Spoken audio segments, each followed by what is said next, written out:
The Adventures of Tom Sawyer by Mark Twain. Longman Simplified English Series. Read by Miss Metavi Simmons. Chapter 13. Homesick. Joe lost his knife. After dinner, all the gang set out to hunt for turtle eggs on the sandbar. They put sticks into the sand, and when they found a soft place, they went down on their knees and dug with their hands.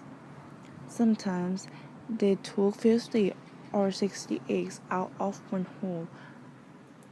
They had a grand fried egg feast that night, and another on Friday morning.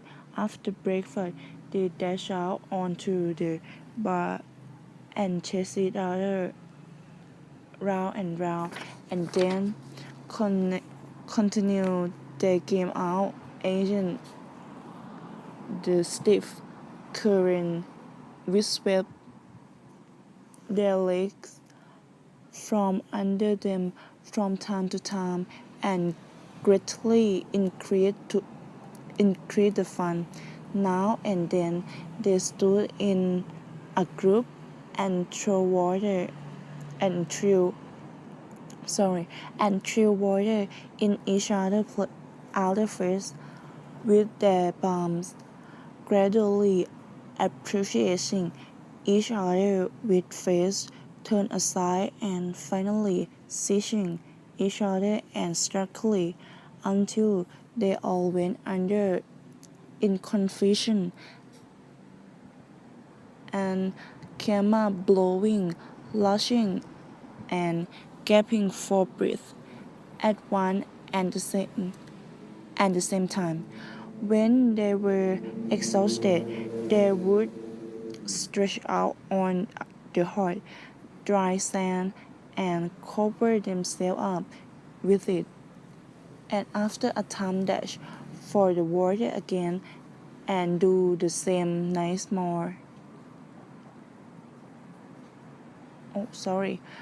and do the same once more. Then they drew a ring in the sand and had a circle with 3 lion timers in it. At each refused to have any other job. Next, they got the marbles and played various games until they grew tired. For this amusement, they had another swim and a long rest. After this, they gradually wandered apart and began to gaze longingly across the wide river at the village asleep in the sun.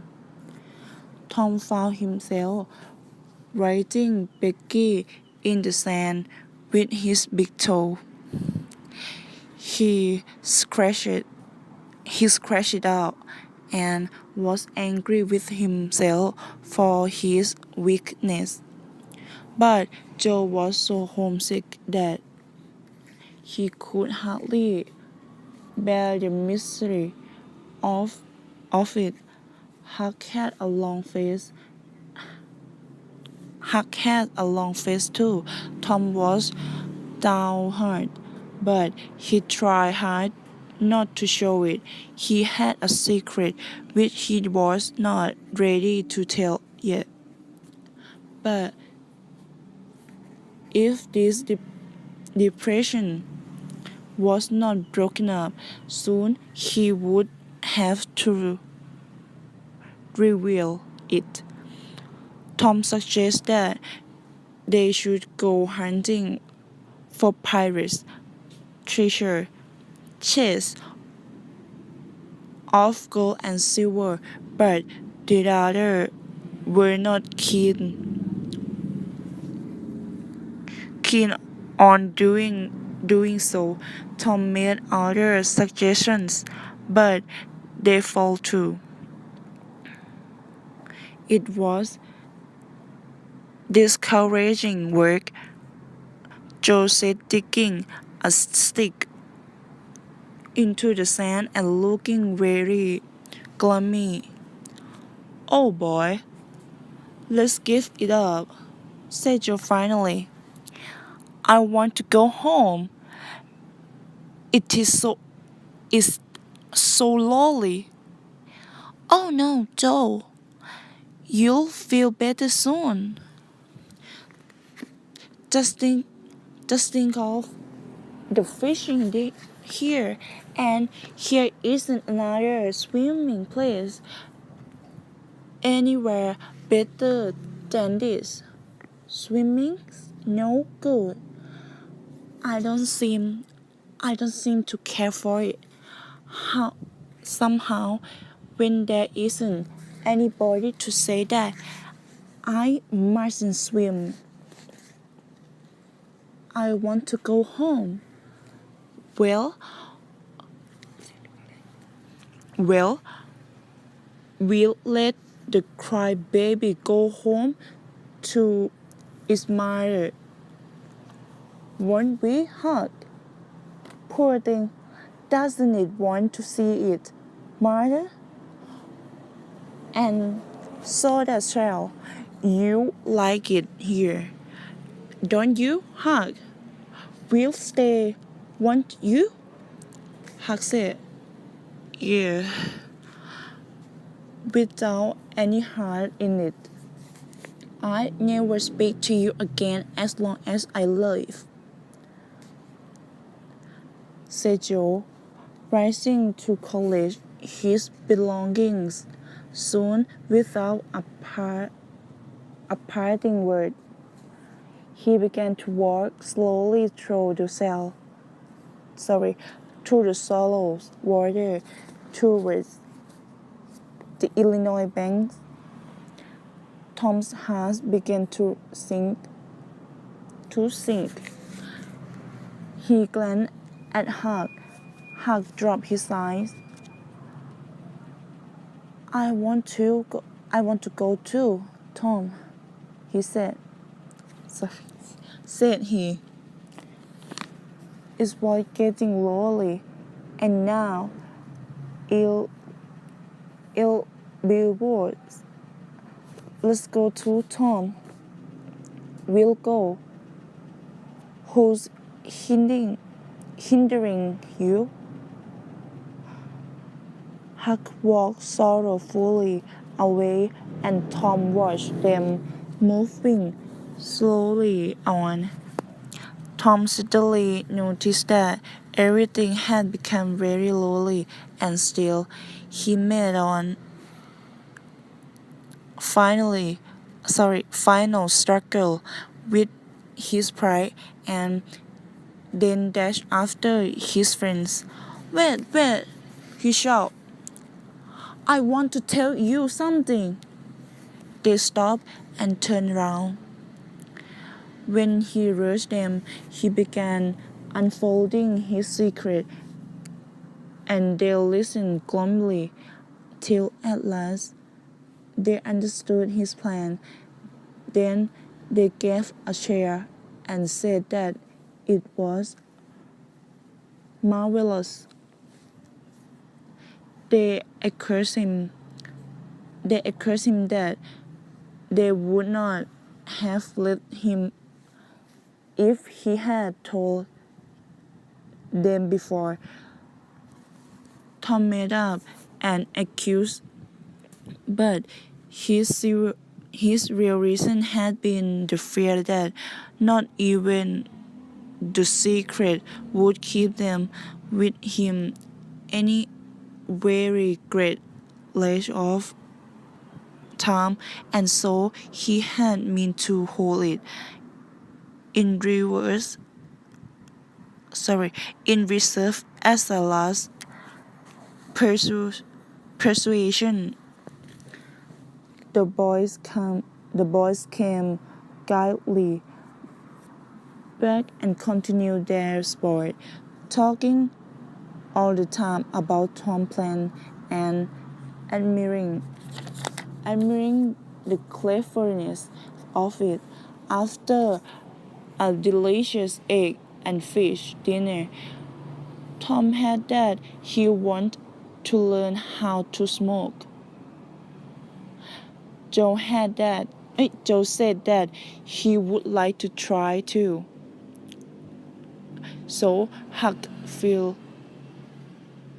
pies and they stretched themselves out on their elbows and began to puff cautionally and with little confidence. The smoke had an unpleasant taste and they gasped a little. Why, it's easy, Tom said. If I would known that this was all I had learned long ago. So would I, said Joe. It's just nothing. I believe I could smoke this pipe and all day. I don't feel sick. Neither do I, said Tom. I could smoke all day, but I bet you Jeff Tasher couldn't. Jeff Tasher? Why? He'll fall down with just to puff. I say, boys, don't say anything about it. And sometime when the boys are around, I come up to you and say, so, have you got a pipe? I want a smoke. And you say in a careless way, as if it was nothing. You'll say, yes, I've got my old pipe and another one, but my tobacco isn't very good. And I'll say, oh, that's all right if it's strong enough. And then you take out the pipe and we'll light them as if was nothing. How they will stare. That will be grand, Tom.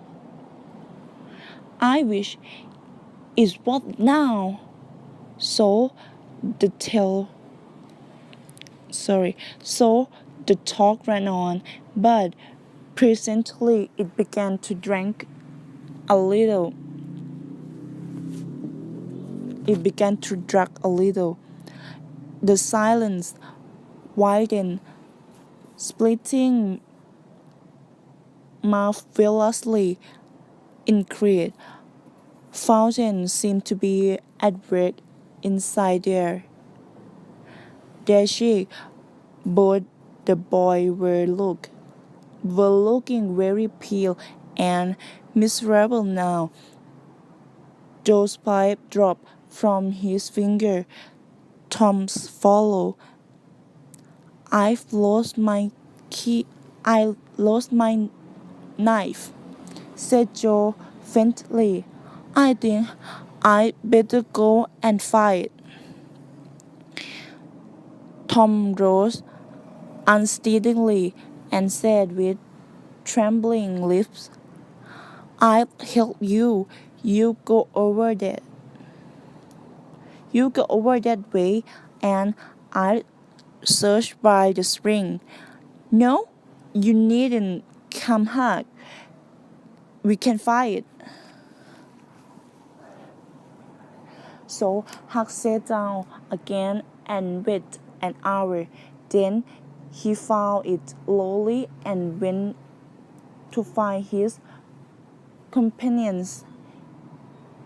They were wide apart in the woods, both very pale, both fist asleep, but sometimes informed him that